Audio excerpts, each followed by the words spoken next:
प्यारे बच्चों, कक्षा एकादश में हिंदी विषय के अंतर्गत आप सबको यह ज्ञात है कि केंद्रीय माध्यमिक शिक्षा परिषद अर्थात CBSE ने 3 पुस्तकें लगा रखी हैं। एक मुख्य पुस्तक है, दूसरी उसकी पूरक है और तीसरी पुस्तक है जिसको हम अभिव्यक्ति और माध्यम के नाम से जानते हैं। इन तीनों पुस्तकों में जो वर्णित विषय हैं उनका अपना अपना महत्व है। जहाँ मुख्य पुस्तक में हमें कुछ निबंध, कुछ विचारोत्तेजक लेख, कुछ कहानियाँ, कविताएं आदि पढ़ने को मिलती हैं, वहीं पूरक पुस्तक में भी जो आज के समसामयिक मुद्दे हैं, चाहे वो राजस्थान में पानी की कमी की समस्या हो या वह गांवों से शहर में जा कर के घरेलू काम में लगने वाली महिलाओं की समस्या हो, या जो हमारा गीत संगीत का अर्थात हमारा कला पक्ष है, इस पर बात हो, उसमें दिया गया है। वहीं अभिव्यक्ति और माध्यम, इस पुस्तक में आपको इसकी 3 इकाइयाँ हैं, जनसंचार, माध्यम और लेखन, और दूसरा है सृजनात्मक लेखन, तीसरा है कार्यालय हिंदी। इस प्रकार से हम अलग अलग इन तीनों खंडों में जो भी आपकी कक्षा के लिए पाठ निर्धारित हैं उन पर क्रमशः चर्चा करते चले आ रहे हैं। आज हमने जिस बिंदु को चुना है वह है कथा पटकथा लेखन। यह सृजनात्मक लेखन के अंतर्गत आता है। अरे बच्चों, हम सब जानते हैं कि मानव मन ऐसा होता है जो कुछ नया करना चाहता है। प्रत्येक क्षण उसके मन में कुछ नया करने की इच्छा जागृत होती है, परंतु सबके अंदर सारी क्षमताएं नहीं होती, कुछ लोगों के अंदर होती है। तो जिनके अंदर एक क्षमता होती है, कोई कहानी लिख सकता है, कोई गीत लिख सकता है, कोई अन्य कार्य कर सकता है, कोई नाटक की कथा लिख सकता है। तो इस प्रकार से जैसी जिसकी क्षमता होती है, जैसी जिसकी रुचि होती है, उस हिसाब से वो लोग कार्य को चुनते हैं। आज का जो शीर्षक है कथा पटकथा, पहला शब्द इसमें है कथा। कथा तो आप लोगों ने बहुत सुनी होगी अपने बचपन में, अपने दादी दादा से, नानी नाना से, माता पिता से। जब विद्यालय में गए होंगे तो वहाँ आपके शिक्षकों ने, आपके आचार्य जी ने, आपकी बहन जी ने आपको कथा कहानियाँ सुनाई होंगी और उनके माध्यम से आपको एक योग्य नागरिक बनाने की दिशा में प्रयास किया होगा। लेकिन जो दूसरा शब्द है यहाँ पटकथा, इसमें कथा के पहले पट लग गया। पट का अर्थ होता है पर्दा, अर्थात किसी कथा को इस योग्य बना देना कि वह पर्दे पर दिखाई भी जा सके। क्योंकि कथा तो केवल हम सुनते हैं, वह हमारे लिए केवल श्रवण की वस्तु है, कान से सुनते हैं। लेकिन पटकथा को हम पर्दे पर आँखों से देखते भी हैं। अर्थात कोई कहानी ले गई और जो भी उसमें पात्र हैं, जो नायक है, प्रतिनायक है, अन्य लोग हैं, उन पात्रों की भूमिकाएं अलग अलग लोगों को दे दी गई। उस कहानी से उनके संवाद बनाए गए, उसमें गीत संगीत भरा गया, उसमें दृश्य तय किए गए और इसके बाद में उसकी वीडियोग्राफी कर ली गई, उसका फिल्मांकन कर लिया गया और उसे पर्दे पर उपकरण के माध्यम से, प्रक्षेपक के माध्यम से जब दिखाया गया तो वो हो गई पटकथा। अर्थात किसी कहानी को ऐसे बनाना कि वह पर्दे पर दिखाने योग्य बन जाए, ये होती है पटकथा।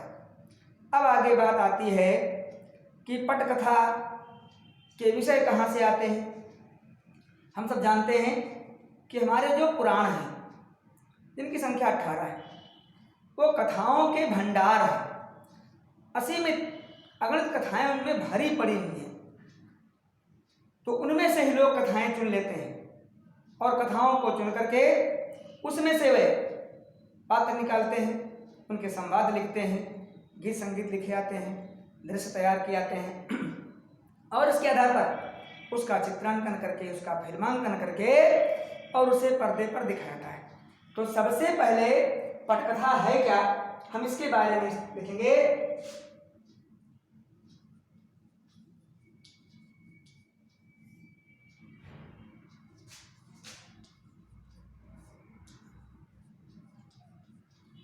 पटकथा क्या है, इसका उत्तर होगा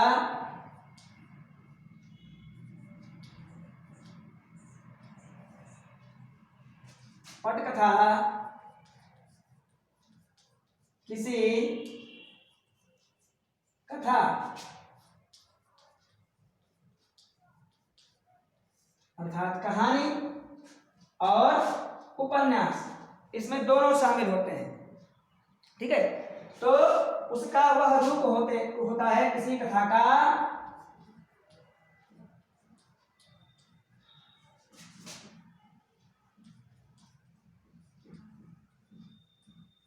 वह रूप होता है जिसे पर्दे पर दिखाया जा सके।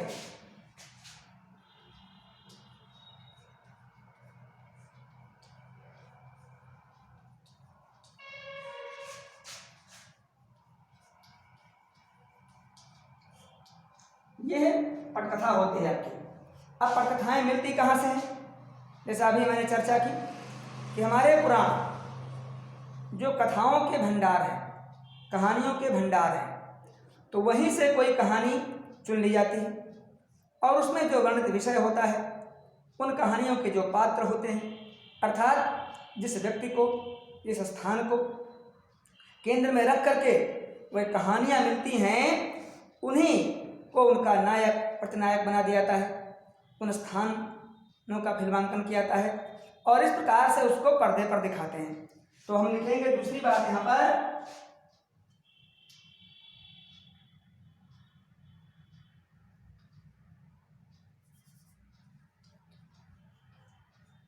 कथा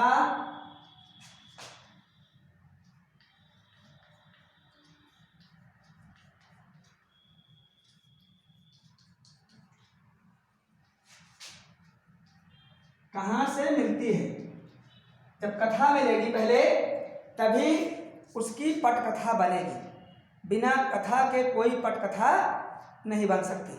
अर्थात किसी भी पटकथा का आधार कोई न कोई कथा होती है। तो सबसे पहले हम आते हैं अपनी बात पर कि पौराणिक आख्यान।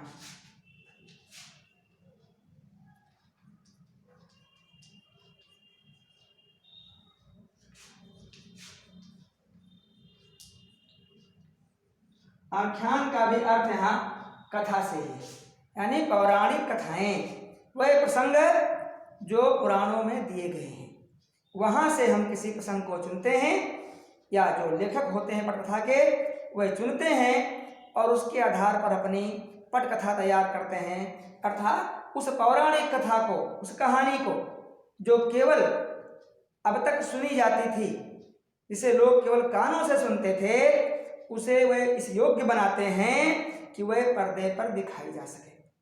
अब आप जानते हैं कि पर्दे पर क्या दिखाया जाता है? नाटक होता है, अनेक धारावाहिक होते हैं, वह भी एक प्रकार के नाटक हैं, लंबे चलते हैं, लंबी लंबी कहानियाँ होती हैं। फिल्में होती हैं, अर्थात फिल्मों की, धारावाहिकों की और नाटकों की, अर्थात रंगमंच। इन तीनों के लिए पटकथाएं चुनने के लिए सबसे पहला माध्यम है पौराणिक आख्यान, अर्थात पौराणिक कथाएं, पौराणिक प्रसंग, पुराणों से ली गई कथाएं वहाँ सुनते हैं और उसके आधार पर पटकथा तैयार करते हैं। आप लोग अपने घरों में, जो भी आपके घर में वरिष्ठ लोग हैं, आपके दादा दादी हो सकते हैं, उनसे पूछेंगे तो बताएंगे कि आज के 50-60 साल पहले कभी अधिकतर जो फिल्में बनती थीं वो धार्मिक फिल्में बनती थीं, पुराणों की कथाओं के आधार, सती अनुसुईया। अभी आपने देखा कि लगभग 30-35 वर्ष पहले रामानंद सागर जी ने एक धारावाहिक बनाया, लंबा धारावाहिक था रामायण के नाम से। कथा वही है राम कथा, भगवान राम का संपूर्ण जीवन, उनके जन्म के पहले से लेकर के और उनके राज्यारोहण तक, उसके बाद तक की कथा उसमें उन्होंने कई खंडों में दिखाई, बहुत अच्छी चीज। इसी प्रकार कोई फिल्म आती है या कोई धारावाहिक आता है जो हनुमान जी के जीवन पर आता है, कोई धारावाहिक आता है जो देवी माँ के जीवन पर आता है, उनके कार्यों पर आता है।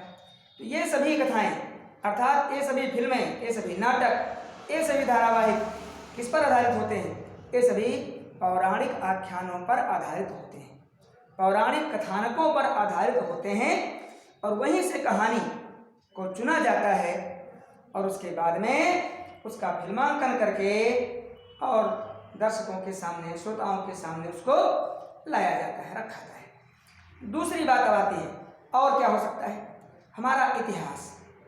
हमारा इतिहास ऐसी अनेक कथाओं से, ऐसी अनेक घटनाओं से भरा है जो हमारे लिए आज भी प्रेरणा की स्रोत हैं।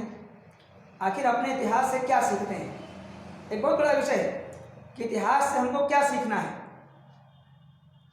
यही सीखना है कि हमने या हमारे पूर्वजों ने जो गलतियां की उन्हें हम ना दोहराएं, जो अच्छाइयां की उनका हम बार बार अनुसरण करें। तो इस प्रकार से दूसरा होगा ऐतिहासिक कथानक। इसमें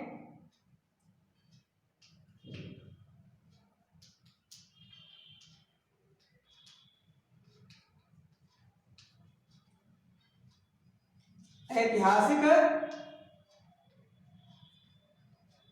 कथानक अर्थात जो हमारा इतिहास है। अब इतिहास को हम कई कालखंडों में बांटते हैं।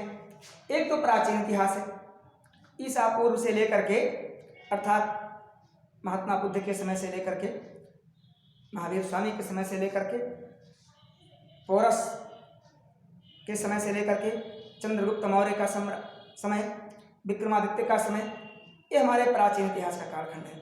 हम वहाँ से कथानक लेते हैं। एक फिल्म बहुत पहले बनी थी, सिकंदर आजम, जिसमें सिकंदर जो विदेशी आक्रमणकारी था और उस समय जो पंजाब के राजा थे पूर्व, जिनको पोरस भी कहते थे, उनके मध्य युद्ध हुआ था। उस युद्ध का वर्णन उसमें है। बहुत अच्छे अच्छे गीत हैं, देशभक्तिपूर्ण गीत हैं। जहाँ जहाँ जहाँ डाल डाल पर सोने की चिड़िया करती है बसेरा, वह भारत देश है मेरा, इस प्रकार के उसमें गीत डाले गए होते। इसके बाद में हमारा मध्यकाल का इतिहास आया, जो मुगलों का समय था। उसमें फिल्में बनी, बहुत अच्छी फिल्में बनाई गई मध्यकाल का कथानक लेकर के, और उस पर एक फिल्मकार थे के आसिफ। ऐतिहासिक फिल्मों पर उनका एकाधिकार माना जाता था। ऐसा लोगों का कहना था कि ऐतिहासिक फिल्में तो केवल के आसिफ ही बना सकते हैं। लेकिन कुछ ऐसी घटना हो गई कि शायद वो अस्वस्थ थे। इस बीच में एक दूसरे भी निर्माता थे जो अभिनेता भी थे अच्छे, सोहराब मोदी जी। उन्होंने उसी अकबर और उनके जो बेटे थे सलीम जहांगीर के नाम से बाद में प्रसिद्ध हुए, उनकी प्रेम कहानी को लेकर के एक फिल्म बनाई, अनारकली। जबकि आसिफ ने सुना कि हमारे क्षेत्र में सोहराब मोदी जी आ गए, तो उन्होंने कहा ठीक है, हम भी अपने क्षेत्र को नहीं छोड़ेंगे। और उन्होंने कथानक वही लिया, पटकथा में कुछ बदलाव कर दिए, कुछ गीत बदल दिया, संवाद दूसरे तरह से लिख दिए, लेकिन कथानक वही रहा, कालखंड वही, पात्रों के नाम वही, समय वही करके और मुगल आजम बनाई। दोनों फिल्में अपने समय में बेजोड़ चली। मुगल आजम में पृथ्वीराज कपूर, मधुबाला, दिलीप कुमार और अजीत, जो बाद में बहुत बड़े विलेन बने, तो इन लोगों ने काम किया। वहीं अनारकली में स्वयं सोहराब मोदी, प्रदीप कुमार जो समय के बहुत जाने माने नेता थे, अभिनेता थे, और बीना कुमारी, इन सब ने काम किया। दोनों फिल्मों ने बेजोड़ छाप छोड़ी जनता पर। आज भी उनके गीत, और शकील बदायूनी के गीत थे, मुगल आजम में नौशाद साहब का संगीत था। इस प्रकार से इतनी चाव से लोग आज भी सुनते हैं।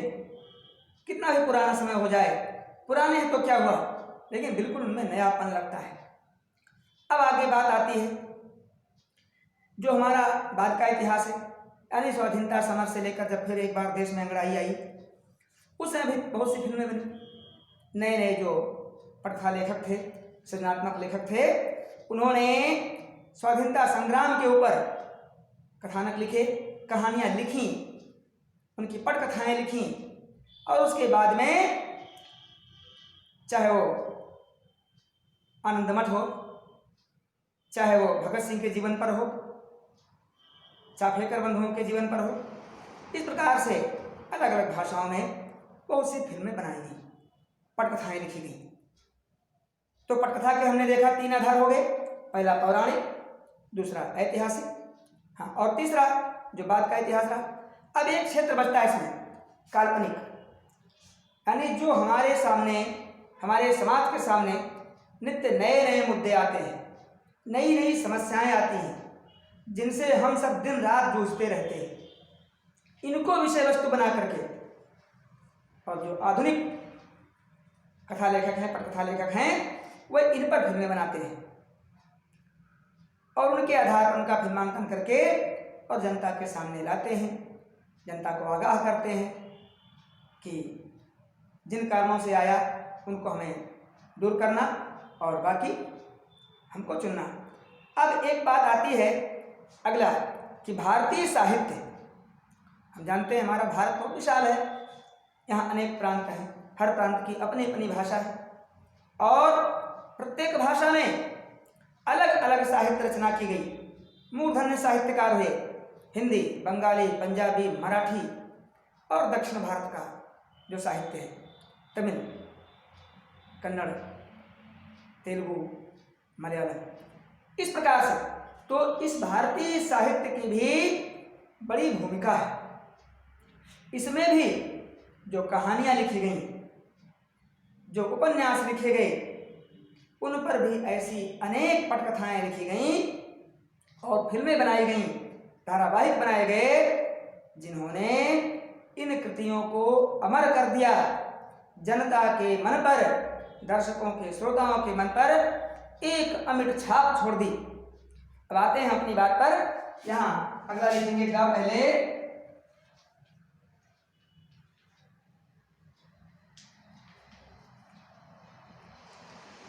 काल्पनिक अर्थात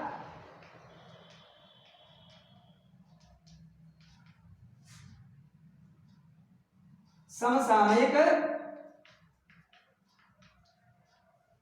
विषय, और अगला आता है भारतीय साहित्य का।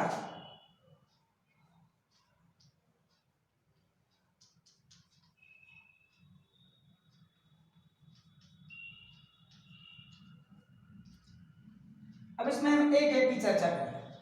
सबसे पहले हम हिंदी को लेते हैं। हिंदी साहित्य में ऐसे अनेक कहानीकार हुए, ऐसे अनेक उपन्यासकार हुए, जिनकी कहानियों पर और उनके उपन्यासों पर भी फिल्में बनाई गई। उन फिल्मों ने एक नया संदेश दिया। कुछ का नाम हम यहाँ लेना चाहेंगे। मुंशी प्रेमचंद का नाम आप सबने सुना है, पढ़ते भी हैं। उनके दिए लिखी कहानियाँ, उनके पाठ, नमक का दरोगा तो आपके पाठ्यक्रम में ही है। पिछली कक्षाओं में भी आप 2 बैलों की कथा पढ़कर आए हैं 9 में। तो इस प्रकार देखें, सबसे पहले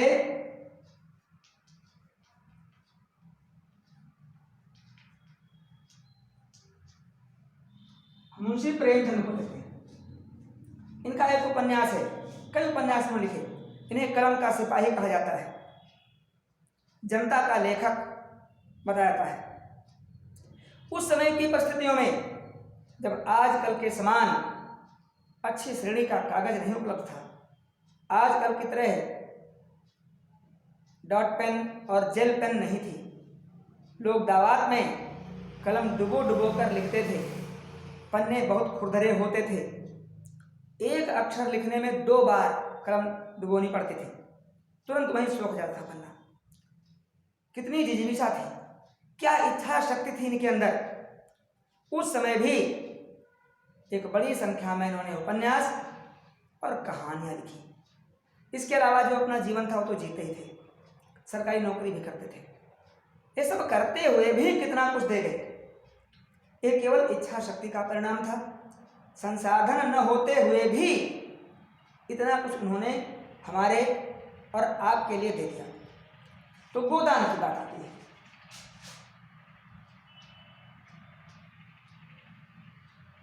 गोदान उपन्यास पर इसी नाम की फिल्म बनाई गई, गोदान फिल्म बनाई गई। बहुत बेजोड़ चली, बहुत अच्छे अच्छे गीत हैं उसमें। होली का दृश्य दिखाते हैं, वहाँ भी गीत है। ऐसे एक कहानी की, शतरंज के खिलाड़ी।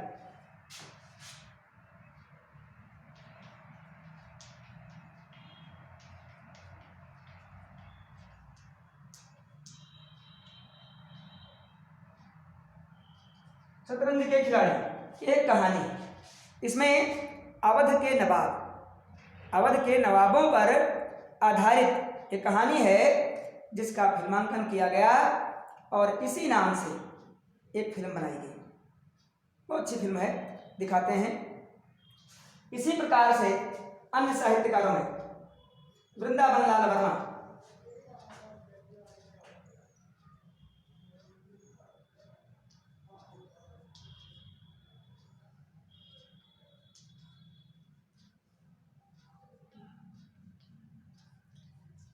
इनका एक उपन्यास है चित्रलेखा।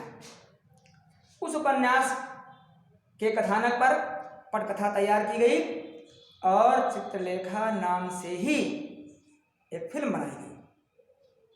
शास्त्रीय पद्धति पर आधारित फिल्म थी और बहुत चली। आज भी उसके गीत संगीत लोगों को आनंद करते हैं, लोग खूब सुनते हैं, बड़े प्रेम सुनते हैं।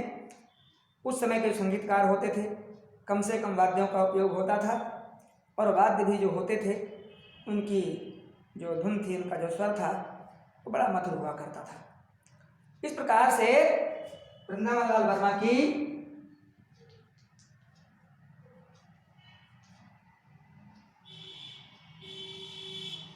चित्रलेखा, इस उपन्यास पर इसी नाम से फिल्म बनाई गई। अगला आता है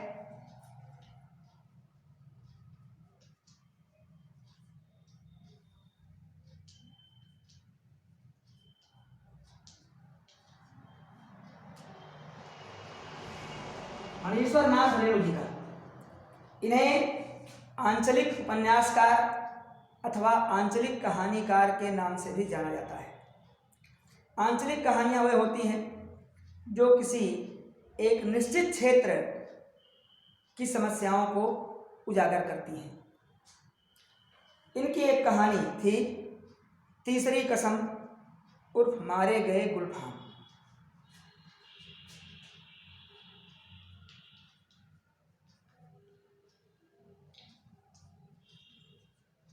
तीसरी कसम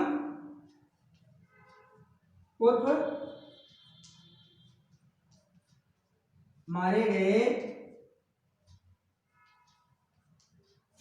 गुलफाम। तो तीसरी कसम के नाम से ही फिल्म बनाई गई और वह फिल्म भी खूब चली। इसमें राज कपूर, वहीदा रहमान जैसे कलाकार थे, शैलेंद्र जी के गीत थे। तो इस प्रकार हमने देखा। ऐसे ही इनका एक उपन्यास भी है मैला आंचल, जिस पर धारावाहिक कुछ वर्षों पूर्व आया था। तो इस प्रकार से हम देखा ये हिंदी साहित्य है। हिंदी साहित्य में इसके अलावा भी अन्य मनोहर श्याम जोशी,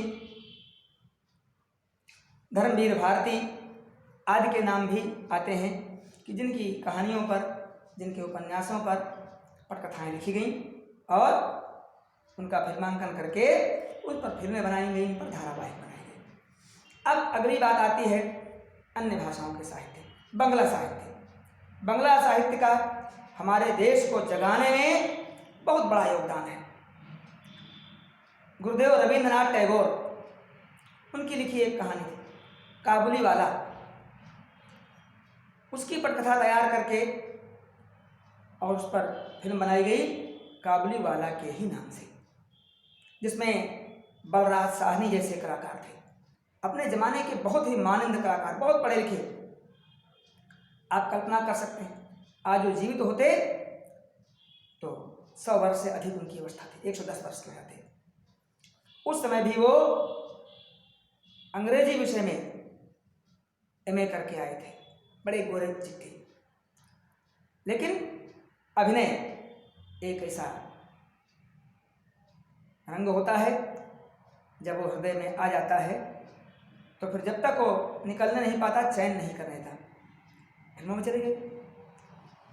तो काबुली वाला, जिसका गीत आज भी हम लोग गुनगुनाते हैं, ऐ मेरे प्यारे वतन, ऐ मेरे बिछड़े चमन, तुझ पे दिल कुर्बान, एक काबुली वाला का गीत था।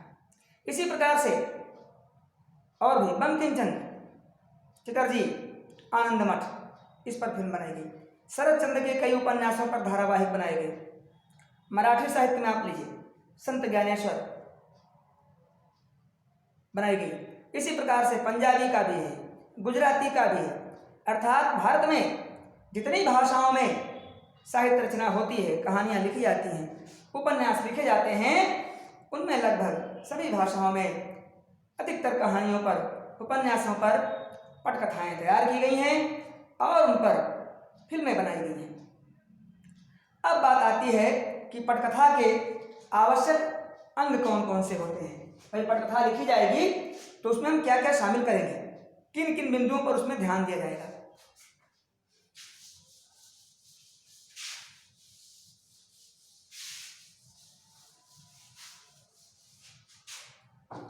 पटकथा के आवश्यक अंग,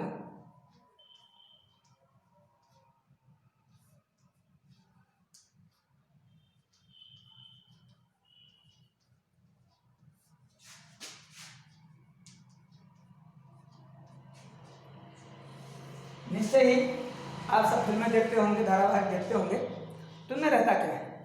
पहली बात तो उसका नायक होता है, जिसको हम हीरो के नाम से जानते हैं। सारी कहानी उसी के इर्द गिर्द घूमती है, पूरी कहानी के केंद्र बिंदु में वही रहता है। प्रारंभ से लेकर अंत तक जो भी रचना गढ़ी जाती है वह सब नायक को ही केंद्र में रखकर होती है।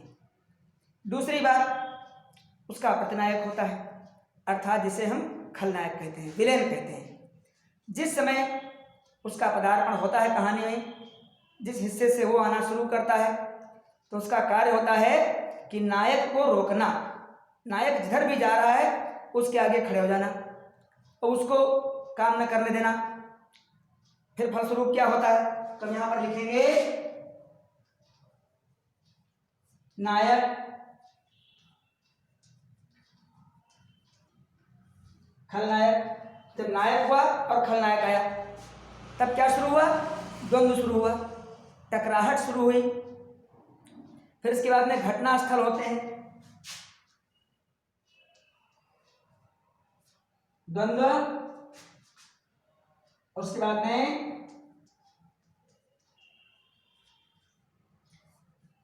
अर्थात जो पटकथा है वो किस जगह की है, क्या वो गांव की है या वो छोटे कस्बे की है या वो शहर की है।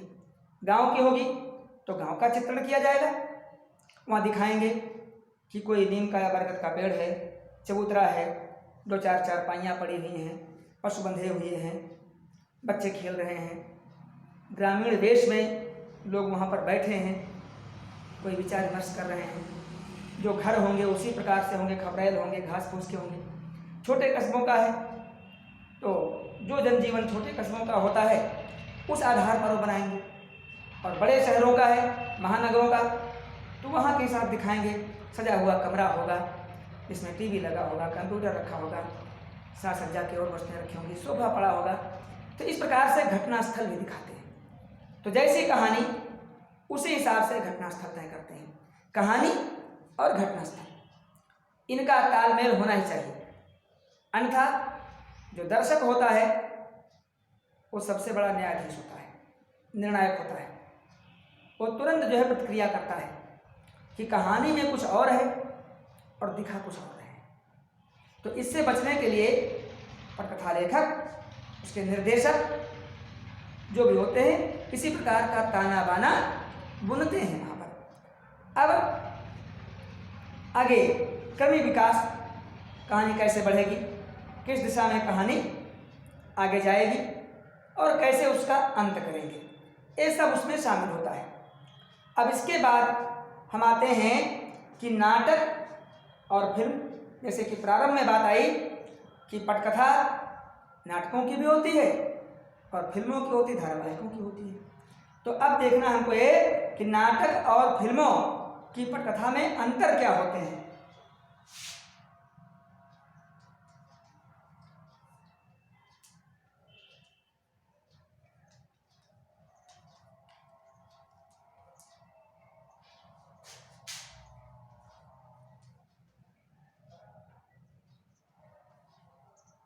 नाटक और फिल्मों की पटकथा में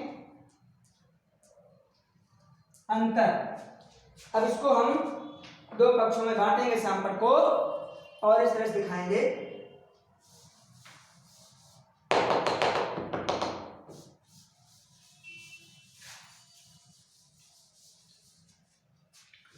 अब इसे देखिए, बीच से बांट दे रहा हूं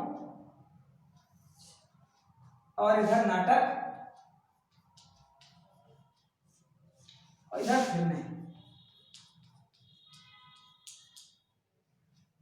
फिल्में और धारावाहिक इधर दोनों शामिल हैं, दोनों को मानिए आप। अब नाटक क्या होता है, हम सब जानते हैं, नाटक हमने बहुत देखे हैं, रामलीलाएं गांव गांव में होती हैं, नाटक भी होते हैं।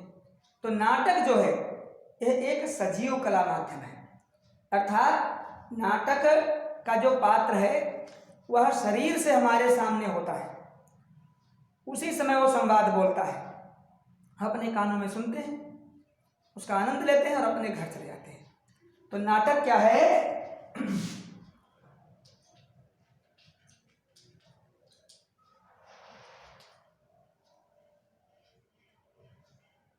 सजीव कला माध्यम है, अर्थात जिस समय नाटक हो रहा है जो उसके पात्र होते हैं वह आपके सामने उपस्थित होते हैं, शरीर से वहीं पर हाजिर होते हैं और अपनी अपनी भूमिकाएं मंच पर आकर के बारी बारी से वो दिखाते हैं।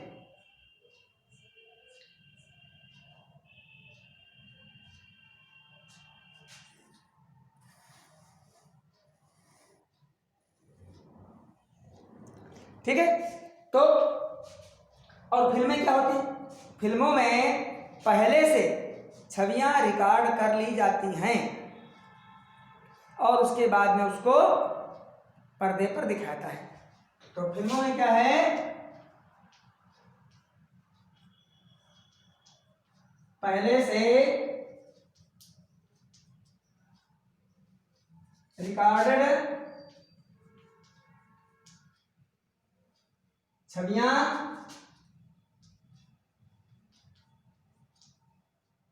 होती हैं, अर्थात एक बार अभिनय होता है, उसका फिल्मांकन करते हैं, उसकी कई प्रतियां बनाते हैं और उसके बाद में उसको अलग अलग स्थानों पर वितरित कर दिया जाता है। एक एक फिल्म भारत के कई शहरों में चलती है, एक ही शहर में कई सिनेमा घरों में चलती है। धारावाहिक, एक ही धारावाहिक अलग अलग चैनलों पर आता है। तो ये सब क्या है, ऐसा इसलिए संभव हुआ कि उसकी छवि पहले से रिकॉर्ड कर ली गई है। लेकिन नाटक में नहीं हो सकता, नाटक का अभिनेता एक समय में एक ही स्थान पर रहेगा क्योंकि वह वहाँ पर सशरीर उपस्थित है, वो अन्य जगह नहीं जा सकता। अगली बात,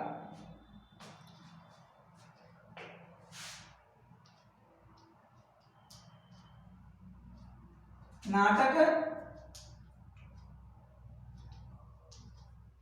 के दृश्य, जो हम दृश्य तैयार करते हैं नाटक में, उसमें क्या होता है, प्रायः लंबे होते हैं।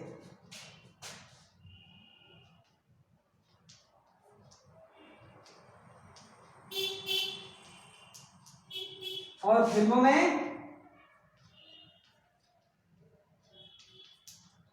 फिल्मों के दृश्य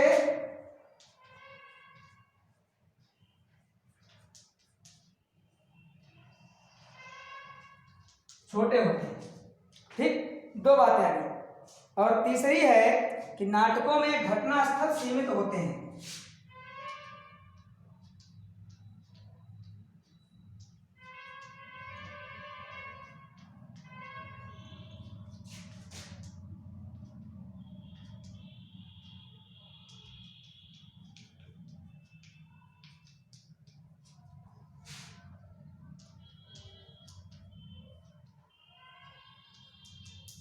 जबकि फिल्मों में घटना स्थल सीमित नहीं होते।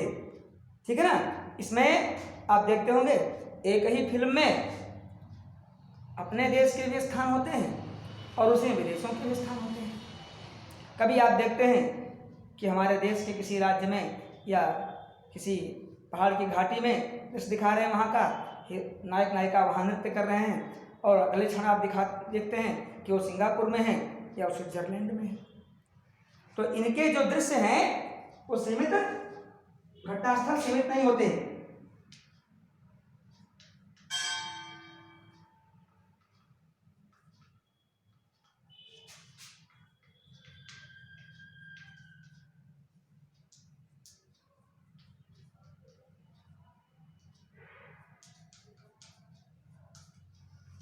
अब अगली कि नाटक क्या होता है। नाटक जो है यह एक रेखीय माध्यम है, एक ही दिशा में चलता है। लेकिन फिल्में यह अपनी कथानकों में पीछे का भी दिखाते हैं, यानी जो नायक है उसका बचपन कैसा था वहाँ का भी दिखाते हैं, और आगे जो संभावित है वह भी दिखा देते हैं। तो देखिए इसमें लिखेंगे हम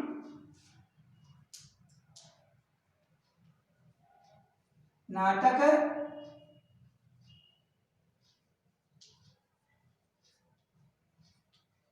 एक रेखीय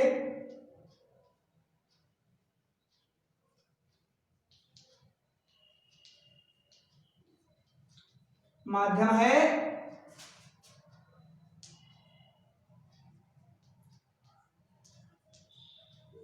फिल्मों में